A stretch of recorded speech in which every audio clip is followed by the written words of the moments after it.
Nightmare City.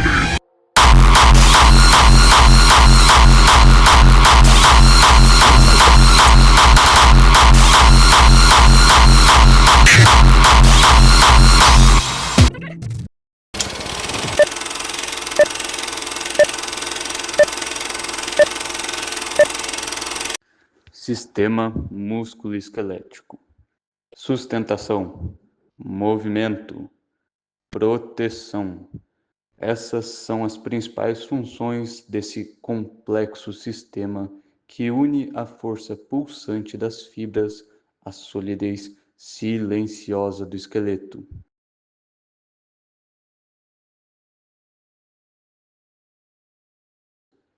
Seu desenvolvimento embrionário é complexo e altamente regulado, envolvendo interações entre os diferentes folhetos germinativos.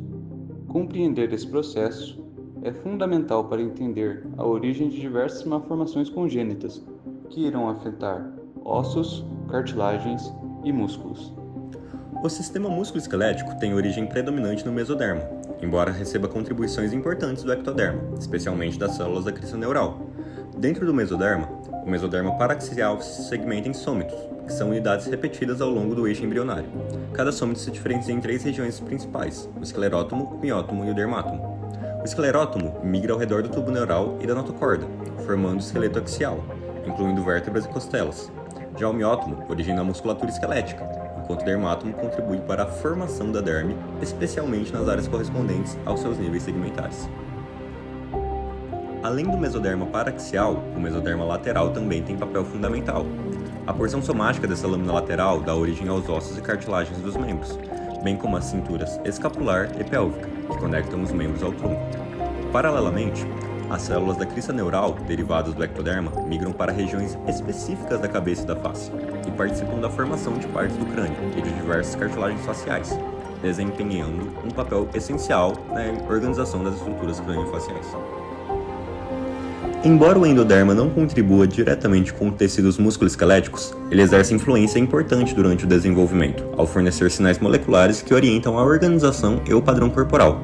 Assim, o desenvolvimento do sistema músculo-esquelético é resultado de uma interação coordenada entre diferentes camadas germinativas, cada uma desempenhando funções complementares para a formação adequada de ossos, músculos e estruturas de suporte ao longo do corpo. Agora, sobre o desenvolvimento do sistema, ele passa por etapas bem definidas. O processo inicia entre a terceira e a quarta semana de gestação, com a formação dos sômitos, onde ainda na quarta semana, essas estruturas sofrem diferenciação em 2 componentes essenciais, o esclerótomo e o miótomo. O esclerótomo migra para envolver o tubo neural, dando origem ao esqueleto axial, composto pelas vértebras e costelas, enquanto o miótomo é responsável por originar os mioblastos. A partir da quinta semana, observa-se a maturação dessas células. Os mioblastos se alinham e se fundem para formar fibras musculares maduras, onde desse processo surgem divisões musculares primárias. A musculatura epaxial, correspondente à região dorsal, e a musculatura hipaxial, correspondente à região ventral. Simultaneamente, entre a quarta e a oitava semana, ocorre a formação dos membros. Inicialmente, observamos o surgimento de brotos a partir do mesoderma lateral. Estes evoluem para condensações mesenquimais, que formam os moldes cartilaginosos dos ossos. Enquanto a origem da musculatura apenticular ocorre através dos mioblastos, provenientes dos miótomos dos sômitos, que migram ativamente para o interior dos brotos dos membros, constituindo assim as massas musculares dos membros superiores e inferiores. Por fim, a formação óssea definitiva ocorre através de 2 mecanismos principais, a ossificação intramembranosa e a ossificação endocondral. A ossificação intramembranosa é o processo onde o mesênquima é ossificado, sendo através deste processo se originam os ossos planos, como o do crânio. Já a ossificação endocondral consiste em o tecido ósseo substituir progressivamente os modelos cartilaginosos pré-existentes, sendo que este é o mecanismo responsável pela formação dos ossos longos. Assim, é através da ossificação endocondral, em regiões conhecidas como placa de crescimento, encontradas nos ossos enquanto crianças, que crescemos, até o momento em que toda a placa é ossificada e o crescimento cessa. Como podemos ver, a integração entre músculos e ossos é uma maquinaria complexa, sujeita a erros de cálculo. como a deficiência de membro longitudinal radial, RLD. Nesta condição, imagine a construção de uma ponte onde um pilar central, o rádio, não se ergue. Sem esse alicerce, a mão tende a cair para o lado devido à hipoplasia ou ausência do osso, afetando também músculos e nervos. Essa história começa cedo, entre a 4ª e a 7ª semana de gestação.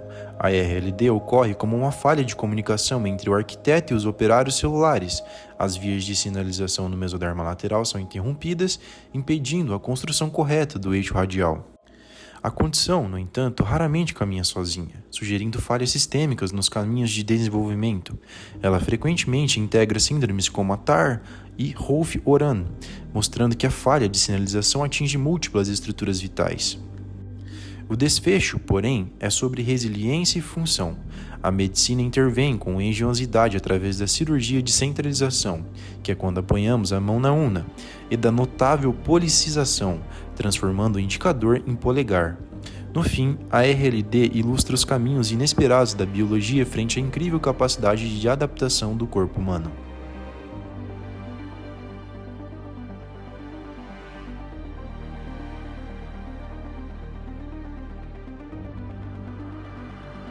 O futuro, no entanto, aponta para caminhos ainda mais audaciosos do que a reparação cirúrgica.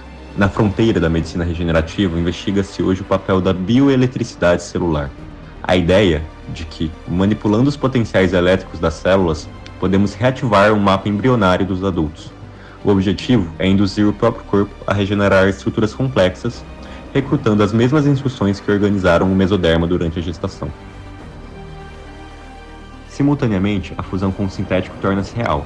Através de técnicas como a ossa-integração e a reinervação muscular, permitimos que metal e circuitos ocupem um espaço íntimo entre o osso e o nervo. O sistema nervoso, redirecionado cirurgicamente, passa a animar próteses artificiais com uma naturalidade assustadora, dissolvendo a fronteira entre o tecido vivo e a máquina. O desfecho? Uma incógnita fascinante. A este ponto, a embriologia deixou de ser apenas observação para virar engenharia. Deixamos de herdar nosso corpo para desenhá-lo.